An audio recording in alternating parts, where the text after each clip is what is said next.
Industri salon kecantikan ini, wah perubahannya cepet banget. Kalau kita nggak beradaptasi, bisa-bisa ketinggalan zaman. Jadi, hari ini kita bakal bongkar bareng-bareng cetak biru baru supaya bisnis Anda bukan cuma bertahan, tapi jadi juaranya di tahun 2026. Oke, kita mulai dari yang paling mendasar ya. Definisi salon itu sendiri udah geser total. Dulu orang ke salon ya buat potong rambut, titik. Sekarang udah beda banget. Salon itu udah jadi sebuah destinasi, bagian dari gaya hidup, dan tempat buat ngerawat diri secara menyeluruh. Dan ini bukan cuma sekedar tren sesaat ya, tapi ini benar-benar sebuah revolusi. Ekspektasi konsumen udah berubah drastis. Sekarang kesehatan mental itu dianggap sama pentingnya dengan penampilan fisik. Jadi poin kuncinya apa? Salon-salon yang bakal sukses ke depannya adalah mereka yang bisa jadi tempat pelarian yang nyaman, sebuah sanctuary di mana pelanggan bisa kabur sejenak dari stres dan benar-benar merawat diri mereka luar dalam. Nah, buat ngebangun salon yang kayak gini, bisnis Anda perlu berdiri di atas 3 pilar utama.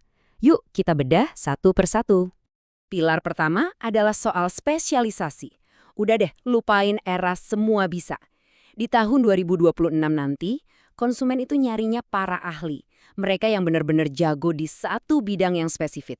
Niche besar pertama yang lagi naik daun banget, yaitu scalp care. Konsepnya simple tapi revolusioner.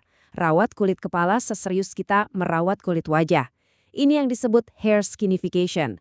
Jadi layanannya bukan lagi krim bath biasa doang, tapi udah lebih canggih, kayak scalp scrub, serum-serum khusus, sampai treatment eksfoliasi kulit kepala. Berikutnya, ada layanan yang gak ada matinya. Nail art dan eyelash extension. Kenapa sih ini tuh penting banget? Simple, karena ini tuh layanan yang sifatnya langganan. Pelanggan pasti balik lagi secara rutin buat perawatan. Artinya apa? Arus kas buat bisnis Anda jadi stabil dan gampang diprediksi. Dan jangan pernah sekali-kali ngeremehin pasar pria ya. Pertumbuhannya ini luar biasa loh. Barbershop yang pinter, yang berani nawarin lebih dari sekedar potong rambut, misalnya kasih facial ringan atau treatment jenggot, itu bakal punya keunggulan yang jauh banget di depan kompetitor. Oke, kita geser ke pilar kedua, teknologi. Dengerin ya, ini bukan lagi pilihan, tapi udah jadi keharusan. Kenapa? Biar pengalaman pelanggan itu mulus, tanpa hambatan, dari awal sampai akhir. Coba deh bayangin, pelanggan Anda bisa booking jam 11 malam sambil rebahan di sofa. Atau mereka bisa dapat rekomendasi treatment yang personal banget khusus buat mereka lewat alat analisis rambut digital. Nah, kenyamanan dan kepercayaan kayak gini nih yang dicari konsumen modern. Pilar ketiga, dan ini mungkin yang paling krusial, adalah soal mengubah atmosfer salon Anda. Bukan lagi sekedar tempat kerja, tapi jadi sebuah oase ketenangan buat para klien. Dan coba perhatiin deh, seringkali justru hal-hal yang kelihatannya sepele, kayak pencahayaan yang hangat, wangi aromaterapi yang bikin rileks, atau musik yang pas, itulah yang menciptakan pengalaman premium. Inilah yang bikin pelanggan ngerasa bener-bener diurusin dan pengen balik lagi dan lagi.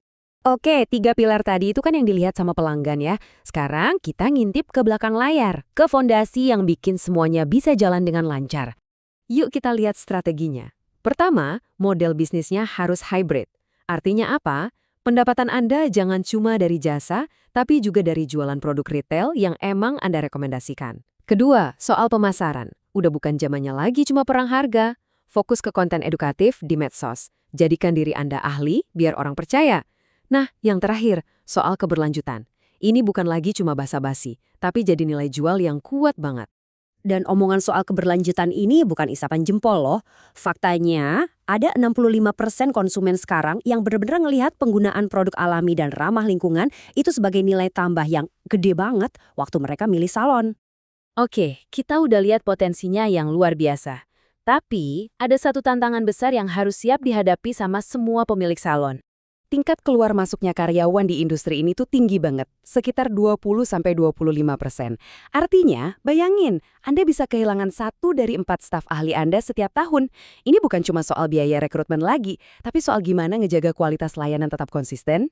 Jadi kuncinya di mana? Ya di investasi ke tim. Kasih pelatihan terus-menerus, bikin mereka ngerasa dihargai, dan kasih jenjang karir yang jelas.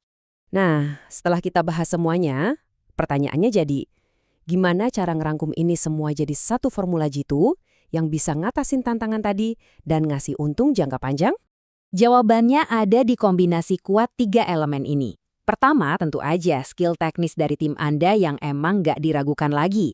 Kedua, kemudahan digital yang bikin pelanggan nyaman. Dan yang ketiga, suasana yang bikin mereka betah dan merasa diterima. Nah, menguasai formula ini adalah kunci untuk bukan cuma bertahan, tapi juga berkembang pesat di lanskap salon yang baru. Jadi, pertanyaan terakhirnya saya kembalikan ke Anda untuk direnungkan. Apakah bisnis Anda sudah siap?